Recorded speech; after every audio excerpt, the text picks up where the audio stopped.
Frequency Podcast Network. Stories that matter, podcasts that resonate. So my child is now old enough that she likes going to the mall. And, this is key, she's still young enough that she likes going to the mall with me. And as you'll hear in this episode, I live close to the mall that I went to when I was a teen. And so I can make a direct comparison, and you'll hear that. But it's also interesting to see the mall through her eyes. Yeah, there's no music store like her dad had, but so what? To her, there's no reason to buy music in a store. She goes to the mall to see people, to eat and drink things, and yeah, maybe get a toy or buy clothes for school. But mostly, at least for now, she likes to go to the mall because it's a place for us to go together, to hang out, just us, with something to do theoretically, but not literally. And that is the power of these kind of public spaces. And so I wanted to share this episode again, so we can think about what we lose when they're gone. For reasons that'll become clear in a moment, I took a couple of hours this week and went and hung out at the mall where I used to hang out in high school. If you have been to a mall regularly over the past few years, you don't need me to tell you that they've changed. This mall wasn't dead or even close to dying the way so many malls are right now. Research suggests that malls are closing rapidly across North America, being turned into condo complexes and, mostly, Amazon warehouses. Now, my old mall is not yet either of those things, but what it is half empty. And what is notable is what has vanished. The stores where we used to kill time and just browse. The music store, long gone. The electronics store has vanished. So has the sports apparel shop, where we used to gather and swap baseball cards and just hang out and argue over whose team was better. What remains in this mall are stores that you go to with a list. A big grocery store, a Walmart, a Home Depot. And in between those three staples are some smaller shops, a big gym, and a lot of empty storefronts. We all understand why this has happened, I am sure. Online shopping was killing malls even before the pandemic made everyone who wasn't into a Prime member. But what I'm not sure we understand is what we lose when we no longer have an excuse to browse, to find something unexpectedly that delights us, or even to just wander aimlessly, just looking.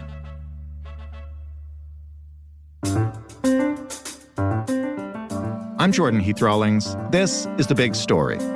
Jason Guriel is the author of several books, including Forgotten Work, and his most recent, which we're discussing today, On Browsing, which is now available online and in bookstores everywhere and at your favorite mall, right? I hope, Jason? Well, I hope so, but the bookstores have fled the malls, so maybe the independent bookstores. We're here to talk about malls, but also just browsing and a whole lot of things that we maybe used to take for granted or maybe used to even not like so much and now we miss. So, Jason, why don't you start just by describing that mall that you basically grew up in? Was it a unique mall or just like a suburban mall? Well, I grew up in Etobicoke, so sort of kind of a suburb of Toronto.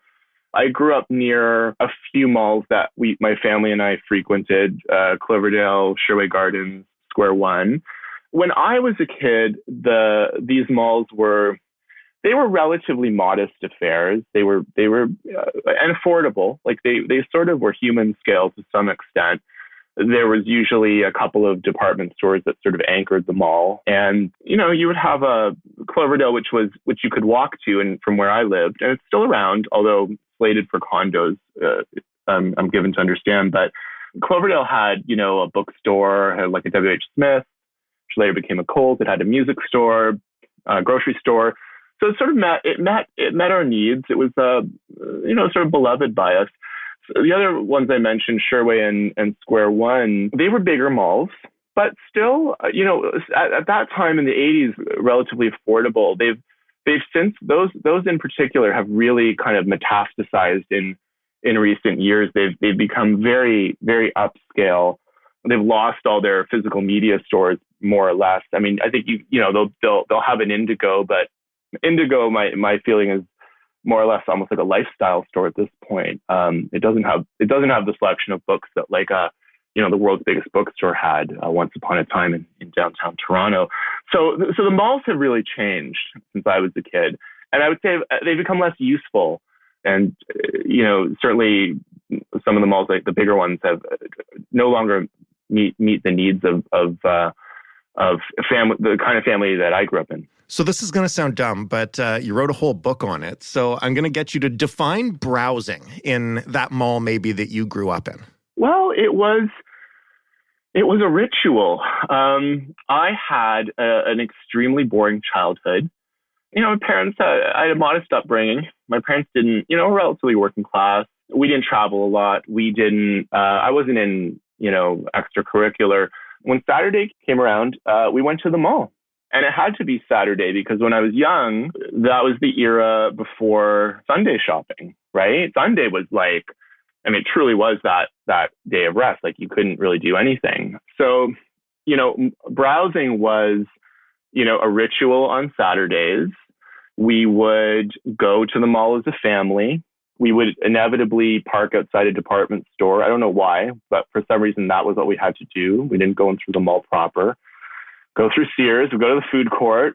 And it was a treat. It was actually a treat because my mom was, she was like sort of a committed cook. She made all of the meals. And so it was sort of like a novelty to like go to Burger King on Saturday. And we would split up. And it was sort of a lovely experience. I would have a little bit of spending money. Sometimes I would be after a particular book or a cassette or after that a CD. If we went to a bigger mall like Square One, which had a comic store, I might be interested in a comic. Sometimes I wasn't after anything in particular, but I had a little bit of money and I wanted to browse and I wanted to buy something. It was lovely, and it was what we did every Saturday, and there was a kind of freedom to that, and also sort of as a young kid, having a little bit of independence, being on my own for an hour, perusing the Stephen King novels that my mom would have frowned upon and which I never brought home, felt like a kind of an adult activity. Sure. You've written an entire collection of essays on browsing. You clearly think that we're missing something by no longer doing it. What are we missing? Well, I didn't necessarily think we collectively were missing it. I wrote the original essay that formed sort of the heart of this, the sort of opening chapter of this book, about a year into the pandemic. It was early 2021. And I was feeling very frustrated. I felt, we'd been, at home for a year. We were very much marooned, consigned to our screens, constantly scrolling. And I was sort of missing bricks and mortar browsing, missing being in record stores, bookstores, movie stores, which had been dwindling anyways prior to the pandemic. And I wrote this piece that, as I say, formed sort of the bulk of the first chapter.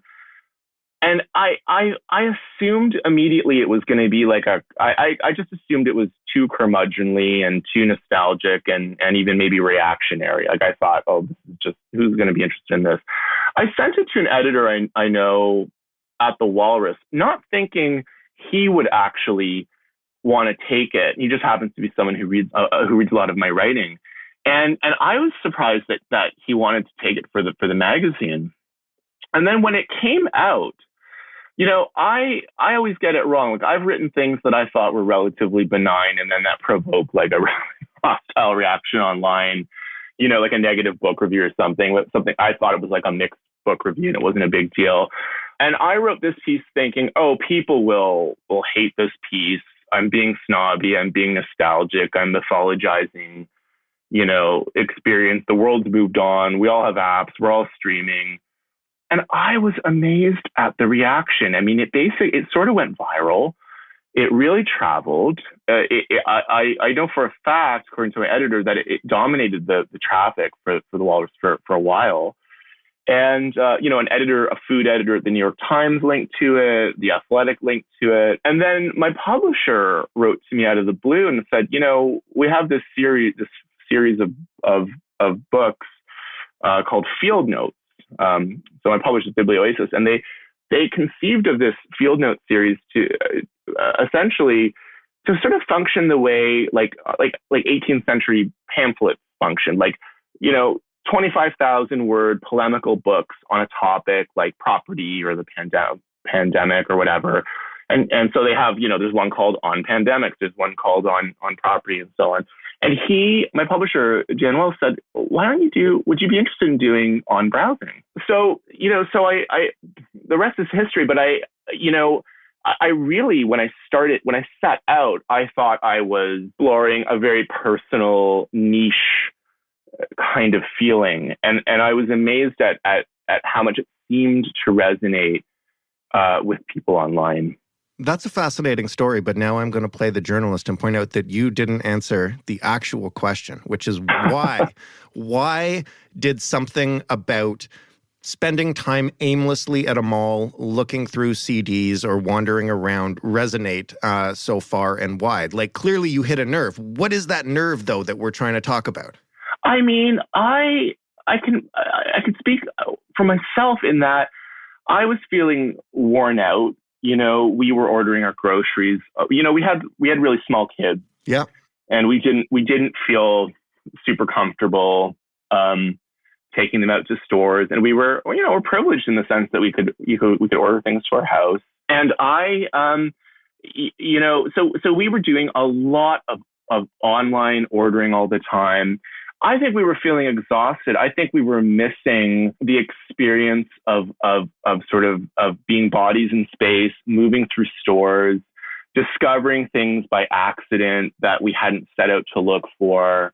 So much of the experience of online shopping I find alienating. Like products appear to you as these tiles on the screen, and you click on them, and they may or may not be in stock. And so just that communal experience of going out to a store, sharing a set of options with everyone who's in that store, and they're all there, they're on the shelf. You don't have to click on them. You can they're in stock. You can pick them up. So maybe it was something to do with that, something to do with missing that sense of community you get from being out and about.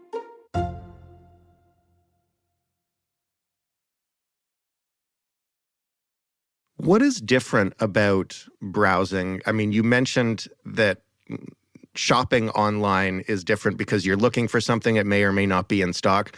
But I do a lot of online shopping browsing on my phone, right? Where I will just search for random things. What's different between that and the kind of browsing we're talking about here? Mm-hmm. I think that browsing, I hate online shopping. I do it. I certainly, we're not Luddite. But you don't enjoy it. Why not? First of all, I find scrolling my phone a very blinkered linear experience, right? You sort of call up a website, you scroll through the various pictures of the clothing or the CD or the I say CD, haha. People don't buy CDs, but you know what I mean? Like you're scrolling through the product. It's very linear. It's very blinkered. You click on something and you're sort of immediately hustled to the product page, right? Whereas, when I used to go into the world's biggest bookstore, which was a great big bookstore in downtown Toronto, you had a kind of panoramic view of this big space. If you wanted to buy a William Gibson novel, you sort of had to make your way to the science fiction section. You had to make your way to the part of the section for the books whose author's last name start with G. And en route, you were being exposed to other possibilities. You might stumble on something you hadn't seen. And again, I've had this experience of online shopping where you click on something, it might not be in stock, or you order it and then you get the email like a week later, there's a delay, there's a problem. The lovely thing about browsing was, if the book was there, it was there, you picked it up. If it wasn't there, you might stumble on something else that you weren't necessarily looking for. And I find that the algorithms, the like recommendation engines, they never suggest something to me that I'm actually interested in purchasing. They are crunching numbers. They're looking at, what other customers purchased who were interested in that item. You're not necessarily going to get some quirky oddball suggestion. The serendipity is really what you lose when you're shopping online. The sort of chance encounter. Some of the things that have meant the most to me are things that I hadn't set out to look for. Like a particular album or a particular book discovered in a used music store, a used bookstore. I was not looking for that particular item. It was not something I was going to find in a more mainstream store or necessarily online. It was purely by chance that I stumbled on it. And some of those albums and books were almost life-changing in a sense. And they were purely found through accident. That's a great explanation. And when we did an episode earlier this year, I'm going to talk now about maybe why browsing resonated with me, but we did an episode earlier this year about our dying attention spans in general, and it's just incredibly hard to focus and pay attention. And one of the things that came up in that discussion is that it's very, very difficult for us to be aimless anymore. And I know browsing isn't exactly aimless because theoretically you're going there with like, I might want to buy this CD or this book or whatever. But is it the same general principle that you kind of have to satisfy yourself with whatever happens to be in front of you? And, you're not looking through a Netflix queue, which is the best example I can have, just paralyzed by like, there's 15,000 movies in here. I got to choose the best one. Yeah, I think that's right. I think there's something about the activity of browsing that that there's a semi-aimlessness to it, right? Because you can set out for the city, for the bookstore with an idea. But the way we used to do it, like my buddies and I, when we were in high school in the 1990s, like none of us had a smartphone, right? My parents in particular were not helicopter parents. They were an older generation. We were, it was benign neglect was kind of the operative principle. And my buddies, we'd set out for the city on our own. If we split up, we had to arrange to meet somewhere. We were very much alone. And, there was certainly that we were, maybe joking around with each other. But when we went into like HMV or whatever, we were sort of all on our private missions. We didn't have tweets or emails coming in. We weren't checking our phone. So browsing was closer to something like aimlessness. In the book, there's a really useful definition of browsing that the editor and critic Leon Wieseltier came up with. He wrote about the loss of a beloved record store in the New Republic like a decade ago. And he sort of used that occasion to kind of meditate a little bit on the difference between like browsing and search. That was his distinction. I think of it as kind of like browsing, scrolling, but he was sort of talking about the difference between browsing a store versus searching on Amazon. And he says browsing is the opposite of search. Search is precise. Browsing is imprecise. When you search, you find what you were looking for.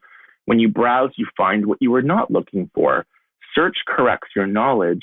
Browsing corrects your ignorance. And so he very much, for him, browsing was this kind of like he calls it like a time-honored intellectual and cultural activity. It is a kind of aimlessness, but it widens. It doesn't narrow. Whereas when you're if you're on Amazon and you're looking for a particular book, you type that title in, and you're zoomed right to that page, and you miss that opportunity to wander. You miss that opportunity for your eyes to fall on something else on an adjacent shelf. So yeah, that really resonates with me. That idea of browsing as a form of aimless discovery. You mentioned that it is a time-honored tradition. Is it still a time-honored tradition? I have a 5-year-old kid. You mentioned that you have a couple of young kids. Have you tried to get them to browse or take them to a store and say, go find something? It's very interesting because my kids are 6 and 3. They were obviously a couple of years younger when the pandemic started, and we just didn't bring them to a lot of stores, right? When we finally started relenting, and most of us were vaxxed. My daughter she only just got vaxxed because she was the last cohort, right? When we finally relented and took them to stores, they were blown away. We took them to Loblaws, and it was better than going to the ROM or something. It was so exciting. They each got to pick a treat, running, just the stimulation of running down aisles. So now, the sensory stimulation has been somewhat impoverished in some ways by the pandemic. So that will possibly shift. But, we had this interesting experience earlier in the summer because it was my son's birthday. And we were in Ottawa. We were visiting his grandparents. And he really wanted to watch, I think the new Minions movie was out, and he really wanted to rewatch Despicable Me. And at that time, it had just left Netflix. We thought it was there, and it had left, and it wasn't there. Right. And, my kids are growing up with streaming and the internet, and for them, sort of, so-called content, it's plentiful, it's everywhere, it's you pull it out of the air. And it was almost sort of took him up short a little bit. This thing that was accessible is no longer accessible. On our way home, we stopped in Belleville. We always stop in Belleville because there's a lovely mall that has incredibly not one but 2 music stores. It has and these have really vanished, right, from malls, right? I mean, there's certainly independents downtown, although those have dwindled, but we stopped at Belleville, and they have a Sunrise, and they have a Sam the Record Man. They have the last Sam the Record Man. Yeah. Someone bought the rights to it, and you can buy a T-shirt at this store that says, "Yes, this is the last Sam the Record Man." And I have that T-shirt. So we stopped at the mall, and we found Despicable Me on DVD for $4. And we have a little portable DVD player. And so on the rest of the way home, they watched Despicable Me in the back seat. And so they're starting to get, or at least my son is starting to get, the idea that actually streaming is not necessarily the solution to everything, that you still kind of need stuff, right? He's starting to get that, it's important to have the DVD because some of the movies are not on Netflix or Disney Plus or whatever. That's funny, and I will ask you my final question, but just to share a story on the flip side of that, when we started taking my daughter to toy stores after the pandemic, she could not understand why the toy store in our neighborhood did not have the exact specific copy of the one book that she wanted, because she's so used to me being able to go on Amazon or somewhere else and get exactly the book that she wants, that she didn't understand that a store just didn't have everything. Yeah. That is an interesting interesting point. My kids are going to have a very different childhood in the sense that I experienced real limits as a kid, especially a young kid. You couldn't go, if you wanted something, you had to go to the store. You couldn't go on Sunday. You had to make do with what was there. If what was there wasn't there, you had to figure it out, right? And they're having a little bit of that experience too with Saturday morning cartoons. They have really CBC Kids, right? And so they go downstairs and we put it on, but they get annoyed when there's a show on that they don't like, and it's we have to explain to them, no, it's live TV. We can't fast forward through this. You can't choose. You have to sort of endure it. But they're sort of okay, right? They make do. You can't choose, yeah. Yeah. They get over it, but they're not used to having to accept, not used to not having a choice in what they want to consume. Exactly, and I think what I and what's interesting is I experienced the seemingly limitless choice, because I think there are limits to the internet in some respects. And I've had my frustrations with finding things. But, that seemingly limitless choice actually starts to be oppressive in a way. And, I think earlier you used the word paralyzed. Like, I've had that experience of sort of plopped down in front of something like Netflix and feeling paralyzed with indecision, and then just, watching whatever, stupid thing is trending at the moment. So I think that, there was a real value to having some limits and to having a kind of circumscribed set of choices, and we survived. Last question. If somebody's been listening to this conversation and is kind of like intrigued by it, they're probably like, why am I getting this conversation on a news podcast? But it's okay. That's why we do these on the weekend. The question I have is, how would you recommend somebody who maybe has lost that feeling or doesn't quite remember it try to experience browsing today, tomorrow, and see if it moves them? Well, I think you'd have to leave your phone at home and set out for a nice walkable neighborhood, that still has some bookstores and like an area that's got that sort of high density and pedestrian friendly, and leave your phone, which I think is like an unthinkable notion. But, arrange to be truly by yourself for a while. And that's a tall order. But I think what I really missed when I was younger was that ability of being truly by myself and just wandering and being open to discovery, and more often than not finding something that I hadn't set out for it, and it sort of taking the top of my head off, to quote Emily Dickinson. Jason, thank you so much for this. It's a fascinating conversation. Thank you. Thanks for having me. Jason Guriel, author of On Browsing. That was The Big Story. You can find more at thebigstorypodcast.ca. If you scroll down or click on the episodes page, you can browse for an episode you might have missed. You can also find us on Twitter at thebigstoryfpn. You can also email us, hello@thebigstorypodcast.ca. And of course, call us, 416-935-5935. Leave us a voicemail. We're always happy to hear from you.